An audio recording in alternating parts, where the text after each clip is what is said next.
Olá! Hoje a gente vai mergulhar uma pregação com um título, olha, bem impactante: O Ladrão de Shalom. A nossa ideia aqui é desmontar essa mensagem, sabe? Entender a lógica, os argumentos principais e o que ela realmente quer comunicar. Para a gente começar, é fundamental entender a palavra-chave aqui, Shalom. Segundo a fonte, Shalom não é só aquela paz de espírito, não. É muito mais. É um estado de plenitude, de se sentir inteiro, completo, seguro, dentro de uma aliança com Deus. Guarda bem essa ideia porque ela é a base de tudo que vem pela frente. E, logo de cara, a pregação já estabelece um conflito bem nítido. Com essa citação, ela coloca um antagonista em cena, o ladrão, cuja missão é justamente atacar essa vida plena que o Shalom representa. É aqui que a tensão da narrativa toda começa. Bom, e o nosso roteiro, para entender isso, vai ser o seguinte. Primeiro, a paz sob ameaça. Depois, o perigo do muro. Em seguida, a exigência da exclusividade. Daí a gente passa para destruindo vínculos antigos e, por fim, a hora da ação decisiva. Ok, primeiro ponto. A pregação estabelece que esse shalom não é algo que a gente só recebe e pronto. A ideia aqui é que ele precisa ser protegido ativamente, sabe? Como se estivesse dentro de muros simbólicos. É um conceito-chave que vai se repetir bastante. Então, qual seria a primeira grande ameaça a esse Shalom? De acordo com a fonte, é a indecisão espiritual. A pregação usa aquela famosa metáfora de ficar em cima do muro e descreve essa posição como algo extremamente perigoso. E para ilustrar esse perigo, a fonte usa uma parábola que é quase um filme, né? Imagina a cena. Tem um homem ali sentado em cima do muro. De um lado, um anjo está desesperado, gritando, tentando convencer o cara a descer. Mas do outro lado, o diabo está tranquilão, relaxado numa cadeira de praia, sem fazer absolutamente nada. E aí vem o pulo do gato da parábola, que é a resposta do diabo. Quando o homem pergunta por que ele está tão sossegado, a resposta é essa, direta. O muro, esse lugar de indecisão, já é dele. A mensagem aqui é forte.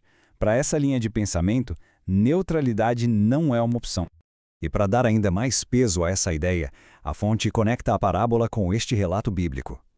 A lógica apresentada é que os homens na muralha, por estarem indecisos, acabaram sendo os mais vulneráveis ao ataque inimigo.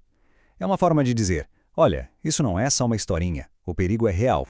Agora a gente entra na segunda grande ameaça ao Shalom, segundo a pregação, a lealdade dividida. E a analogia que eles usam é a de um casamento. A ideia é que uma aliança de verdade exige exclusividade total, não tem meio termo. Essa analogia do casamento se aprofunda aqui. Sabe como não faria sentido guardar presentes de um ex-namoro depois de casar? A fonte argumenta que o mesmo vale para a vida espiritual. Manter objetos ou vínculos com outras práticas seria como guardar esses presentes do passado. Eles são até chamados de cavalos de Troia, ou seja, perigos disfarçados. E para não ficar só na teoria, a fonte traz exemplos bem pessoais e diretos. O autor conta que chegou a apagar contatos antigos do Facebook da esposa e que ela, por sua vez, jogou fora uma lembrança de um antigo admirador. São ações bem concretas para mostrar na prática o que essa exclusividade total significaria.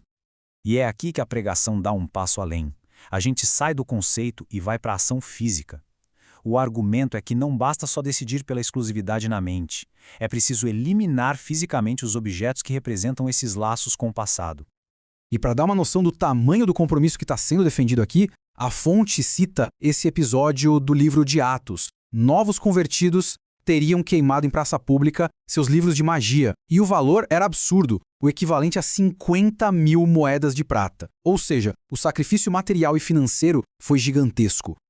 A partir daí, a pregação começa a listar vários exemplos bíblicos para reforçar essa ideia de que objetos, mesmo que escondidos, podem ser perigosos. Tem a história do saque que Acã escondeu e que teria causado a derrota de Israel, os ídolos que Raquel escondeu e até a serpente de bronze, que um dia foi símbolo de cura, mas virou um ídolo e teve que ser destruída.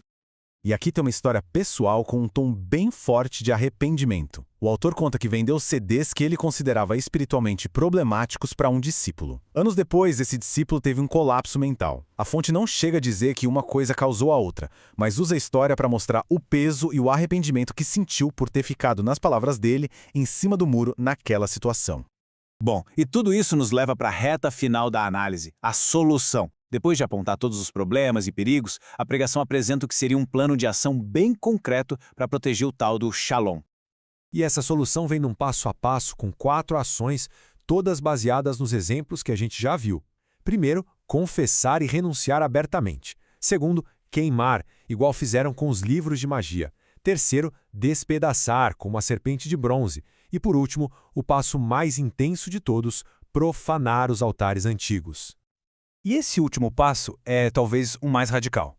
Profanar o altar, segundo a explicação, não é só abandonar um erro, é se tornar ativamente o oposto dele.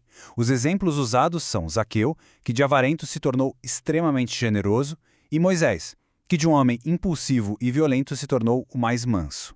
E o exemplo máximo de profanação usado na pregação é o do rei Josias.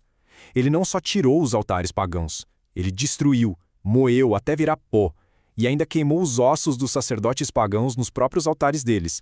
É uma imagem bem extrema, né? E é usada para mostrar o nível de ação que a fonte acredita ser necessário.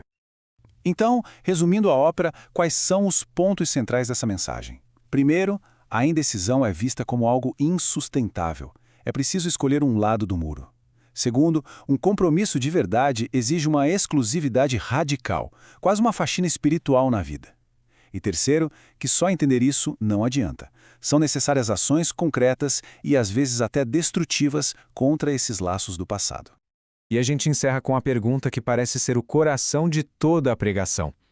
O que, na prática, significaria profanar um altar pessoal? É essa reflexão final que a fonte deixa no ar, abrindo para que cada um pense sobre como isso se aplicaria na própria vida.